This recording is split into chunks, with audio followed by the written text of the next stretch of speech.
අලුත් මාළු පන පිටින් දඟලනවා. මචං ඉතල සෙනර් මචං. ඉතින් පන පිටින් අල්ලන් ආපු මාළුව. මොනවද උකට දැන්නේ? කහ. මිරිස් කුඩු නුනු. ගෝරක. වවුනියාවේ ක්‍රමයට මේ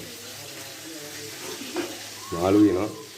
බැදලා මේකට දැම්ම සියඹලා මිරිකල ඉස්ම. තවත් සියඹලා දානවා.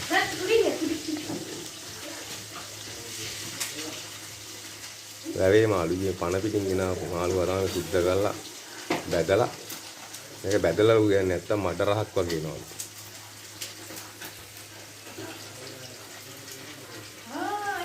ඊගාවට ටෙම්පාලු දානවා, බොම්බයි ලුණු, තක්කාලි, කරපිංචා, සුදු ලුණු, ඉඟුරු. අවශ්‍ය පරිදි ලුණු කුඩු. මිරිස් කුඩු. මිරිස් කුඩු. දාලා කලවම් කරනවා.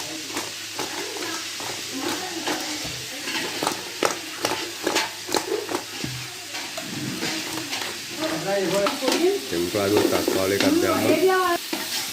එමුණ. සූදුරුනේ. සූදුරු.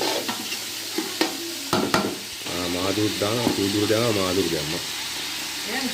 පස්සේ මාළුවෙක දැම්ම ටෙම්පරාදු එකට තුන පාට ගන්න. තුන පාට ඔක්කොම අත ගාලා මේ අපේ මස්සිනා තමයි කියන්නේ මේ අනිත්‍යයට දන්නේ නැහැ මේ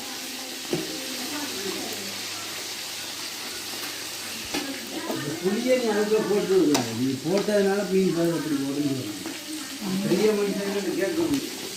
අවශ්‍ය පරිදි ජලය වැව් මාළේ කුයලි ඉවරයි.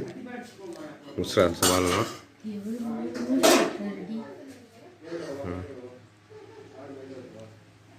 හොඳයි. හොඳයිලු. වැව් මාළුයි. ගෝවයි. මැල්ලුමු. මේක මොලේලු මාළුවයි.